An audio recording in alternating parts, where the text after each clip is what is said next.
চলে এসেছি নিজের কাজ থেকে।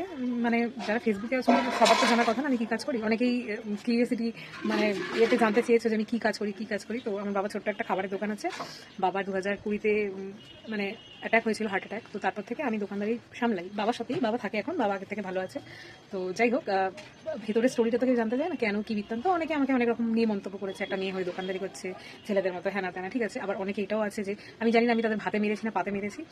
আমার যেহেতু খাবারের দোকান ওটা, ওখানে নানপুরি আর ছোলা বাটোরা পাওয়া যায়, তো ছোলা বাটোরা আর কি, তো বেবি নান পাওয়া যায়। তো এই আমার এই কাজটাকে নিয়ে অনেকে আমাকে টিটকিরি মেরেছে, ইনফ্যাক্ট এখনো মারে, নানপুরি কিন্তু আমি ওগুলোকে গায়ে মাখি না। আমি জানি আমার পেট চলছে, আমার সংসার চলছে, মানে আমাদের ঘরের সবার পেট চলছে, এটা দিয়ে আমার লজ্জা পাওয়ার কিছু নেই। আমি শখ করছি, আহ্লাদ করছি, আমাকে কারোর কাছে হাত পাততে হচ্ছে না, আমাকে কারোর ভরসা করতে হচ্ছে না। নানপুরি চাল মানে নানপুরি দিয়ে কিন্তু আমি আমার সব কিছু পূরণ করে নিতে পারছি। তো আমি তাদেরকে বলছি যে নানপুরি হওয়ার জন্য যোগ্যতা দরকার হয়। কেন? আমি ওখানে 3টে ছেলে বা 4টে ছেলের সাথে একটা মেয়ে দাঁড়িয়ে কাজ করতে পারি। আমার সেই যোগ্যতাটা ভগবান দিয়েছে আমাকে, তবেই আমি পারছি। আর নানপুরি বেচে বা নানপুরি বিক্রি করে আমি কিন্তু নিজের শখটা নিজে পূরণ করতে পারি, নিজের ফোনটাকে নিজে রিচার্জ করতে পারি, ঠিক আছে। নিজের যেটা শখ হয় বাইরে গিয়ে কিনে খেতে পারি, অন্য লোকদের দিতে পারি, যেটা আমার ক্যাপাসিটির মধ্যে পড়ে। আমাকে কিন্তু অন্য কারো ভরসা করতে হয় না, বা অন্য কাউকে বলতে হয় না যে আমাকে ক্রিমটা কিনে দাও, আমি মুখে মাখবো, আমাকে হাতের চুড়িটা কিনে দাও, আমি পরবো, আমার জামাটা লাগবে, আমাকে কিনতে হবে, টাকা দিতে হবে। আমি কিন্তু কাউকে বলি না। আমার নিজের শখ আমি নিজে পূরণ করার জন্য আমি সক্ষম, ভগবান আমাকে অতটা শক্তি দিয়ে দিয়েছে, আগেও দেবে। তো তাদেরকেই বলছি যে যারা আমাকে নিয়ে নানপুরি করো না, আগে নিজেদের সেই যোগ্যতাটা তৈরি করো। তোমরা তো বছরে 1-2বার কাজ করো, সেটা আর কি ফেসবুকে ভিডিও করে দেখাও, কারণ তোমাদের তো সেই কাজের যোগ্যতা তো তোমাদের নেই। আর দ্বিতীয় কথা হলো যে তোমাদেরকে অন্য কারোর ভরসায় থাকতে হয়।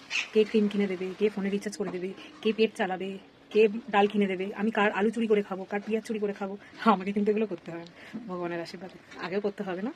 আর অন্য কাউকে মানে নিচে নামানোর আগে একটু নিজে মাথাটা নিচু করে দেখে নেবে যে তুমি কোথায় দাঁড়িয়ে আছো, সেই কোথায় দাঁড়িয়ে আছে, ঠিক আছে। তো অন্যকে ছোটো করতে 2 মিনিট 2 সেকেন্ড লাগে না, কিন্তু নিজে কি সেটাকে দেখতে কিন্তু অনেক কিছু লাগে। তো তোমার বলাতে আমার বা তোমাদের বলাতে আমার কিছু এসে যায় না, যাবেও না, হলে আমি ভিডিওটা হয়তো বানাতাম না।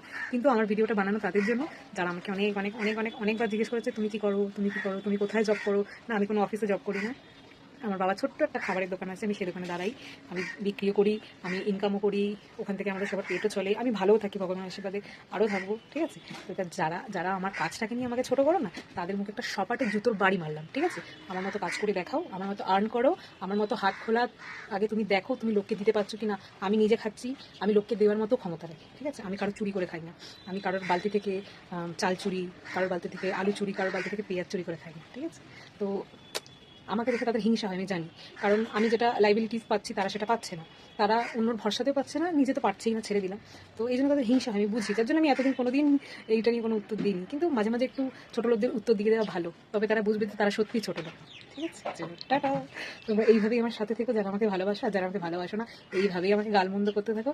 আমি আস্তে আস্তে আস্তে আস্তে ঠিক একদিন সেই জায়গায় পৌঁছে যাবো যেখানে আমি পৌঁছাতে চাই। চলো, টাটা।